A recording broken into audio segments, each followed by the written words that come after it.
September 1st, 1944. In the quiet town of Mattoon, Illinois, a woman wakes in the darkness of her bedroom. At first, nothing seems unusual. Then she notices a strange smell. Sweet. Almost sickening. She turns toward the window. And within moments, something happens that she cannot explain. Her legs become weak. Then numb. Then completely paralyzed. She struggles to move. Her husband wakes. The room seems filled with an invisible substance, but there is no smoke, no visible intruder, no obvious source, only the strange odor, and a terrifying loss of control over her own body. By the time police arrive, there is almost nothing to see. No broken window, no container, no chemical residue, no footprints, nothing that can prove what happened. Yet this would not be the last report.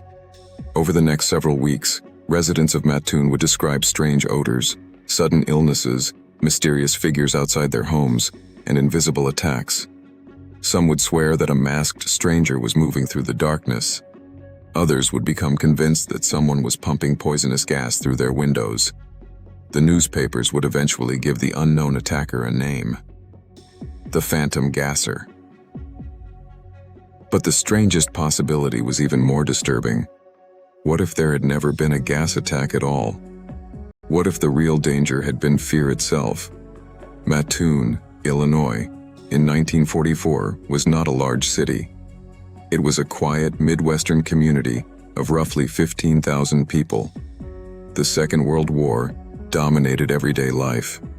Young men were overseas. Families followed news from Europe and the Pacific. Gasoline and other resources were rationed. Rumors about sabotage and enemy agents were taken seriously. People had been taught that chemical warfare was a real possibility. Poison gas was not simply something from history.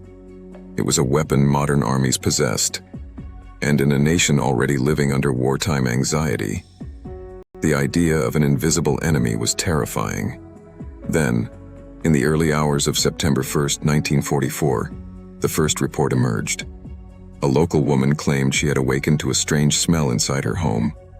She soon experienced weakness and paralysis. Her husband reported seeing a shadowy figure outside the house. The story immediately attracted attention. Police investigated, but they found no obvious evidence of an attack. No chemical container, no suspicious equipment, no identifiable intruder, nothing that could explain the symptoms. Then another report appeared, and another. Within days, residents were telling authorities that something strange was happening in Mattoon. The descriptions varied. Some people reported sweet or musty odors. Others described smells resembling gas or perfume. Some complained of nausea. Others reported headaches, weakness, vomiting, dizziness, or difficulty breathing. Several people believed they had been physically attacked by an unseen substance. Then came perhaps the most frightening detail: a mysterious figure. Residents began reporting a tall man near their houses. Some described him as wearing dark clothing. Others said he wore a tight-fitting garment or a hood. One account described a man with something covering his face. He was seen near windows, in alleys, outside homes. Then he would disappear. Police began searching the neighborhoods. Patrols increased. People started locking doors and windows. Parents became afraid to let children walk alone. The town's atmosphere changed. The Phantom Gasser was no longer merely a rumor. For many residents, he was real, and he could strike anywhere. As reports multiplied, the local police department faced an almost impossible problem. People were genuinely frightened. Some were genuinely sick. But there was no physical evidence connecting the incidents. Investigators searched for chemical residue. They examined homes. They looked for suspicious containers or devices. They searched for footprints. They questioned witnesses. But nothing produced a clear explanation. There was no confirmed gas, no identifiable poison, no laboratory sample that could prove a chemical attack had occurred. Even the descriptions of the attacker were inconsistent. Different witnesses reported different clothing, different appearances, different movements. Some reported seeing a figure, others never saw anyone at all. The only consistent element was the fear, and that fear was spreading faster than investigators could contain it. Newspaper coverage made the situation even more intense. Headlines warned residents about the mysterious attacker. Stories described the alleged symptoms. Rumors circulated through neighborhoods. Every strange smell became suspicious. Every shadow outside a window could become the phantom gasser. Every unexplained headache could be interpreted as another attack. Then, one of the most dramatic incidents occurred. A woman reported seeing a strange figure outside her home. Police searched the area. The suspect was described as tall and darkly dressed. But despite searches and patrols, no attacker was caught. No chemical weapon was recovered. No one was charged. The mystery continued. Eventually, two major explanations emerged. The first was terrifyingly straightforward. Perhaps there really was a gas attacker. One possibility was a rogue chemist. During wartime, chemical knowledge was widely available to trained scientists, industrial workers, and military personnel. A person with access to chemicals might theoretically have experimented with toxic substances. They could have attempted to expose residents through windows or ventilation points. The idea was not impossible, and the symptoms reported by some victims certainly sounded alarming. But the theory faced a major problem: evidence. If someone had repeatedly released toxic chemicals into homes, investigators should have found traces. Residue on surfaces, contaminated objects, chemical containers, a consistent substance, a delivery mechanism, something. Instead, nothing conclusive was discovered, and the supposed attacks did not produce the kind of clear physical evidence expected from repeated chemical poisoning. The absence of evidence did not prove that no attacker existed, but it made the rogue chemist theory increasingly difficult to establish.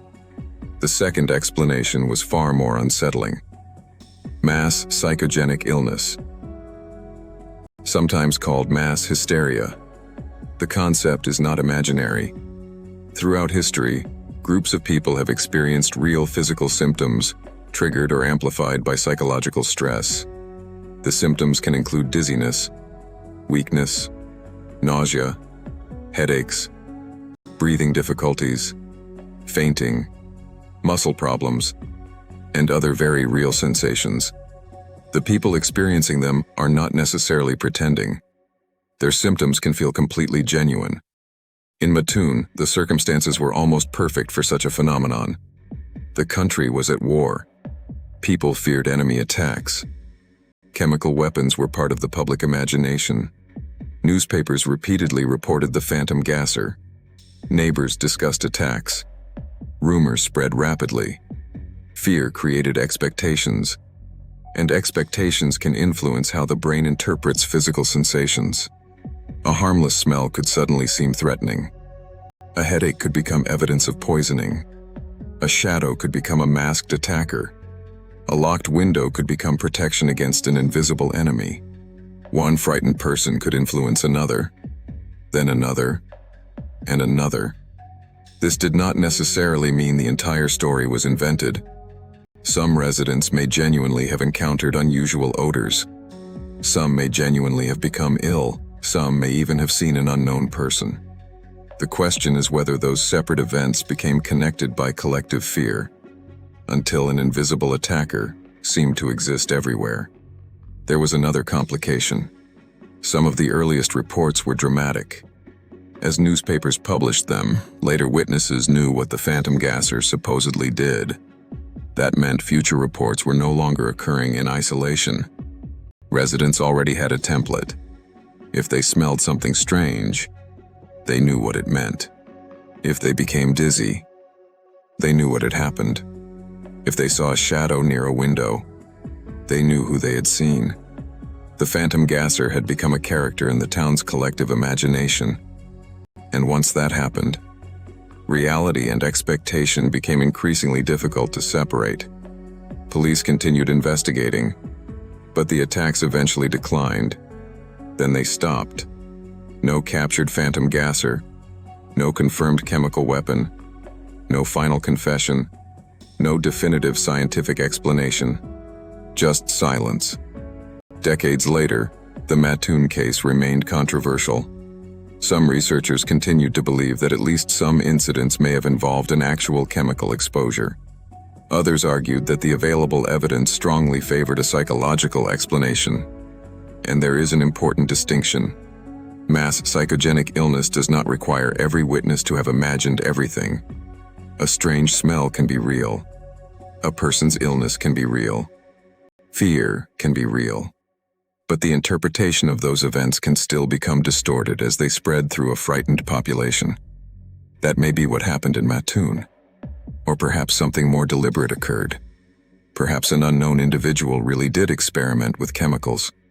Perhaps an attacker released an irritant that disappeared before investigators arrived. Perhaps the evidence was simply too weak to survive decades of scrutiny.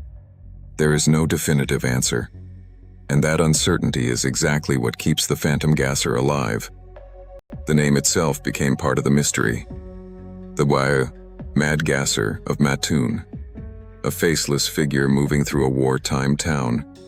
A man who supposedly appeared outside windows, released an invisible substance, and disappeared before anyone could catch him. But history has never produced the one thing every mystery ultimately needs: proof. No confirmed chemical weapon. No verified attacker. No physical evidence tying a person to the alleged attacks. No scientific record demonstrating that one substance caused the reported symptoms. And no final piece of evidence capable of closing the case. What remains is a strange collision between fear, war, psychology, rumor, and the possibility of something genuinely unexplained. Perhaps the phantom gasser was a rogue chemist. Perhaps frightened residents experienced real symptoms that were magnified by collective anxiety. Perhaps several unrelated incidents were transformed into one terrifying narrative. Or perhaps someone really was there, watching from outside the windows, moving through the darkness, waiting for another house to become afraid.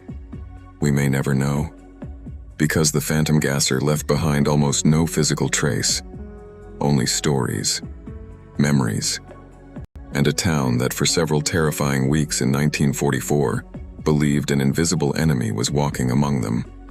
The human mind is remarkably powerful. It can detect danger before we understand what we are seeing. It can turn uncertainty into certainty. It can make an invisible threat feel completely real. And sometimes, fear itself can become contagious. So perhaps the most disturbing question isn't whether the phantom gasser was real. Perhaps it is this: if enough people become convinced that a monster is hiding outside their windows, at what point does fear create a monster of its own? The lights of Mattoon eventually went out. The windows were locked. The rumors faded. The phantom disappeared. But somewhere between the first strange smell and the last frightened report, the line between reality and fear became almost impossible to see. And perhaps that is why the phantom gasser still haunts Mattoon. Not because we know he was there, but because we can never be completely certain that he wasn't. Fade to black.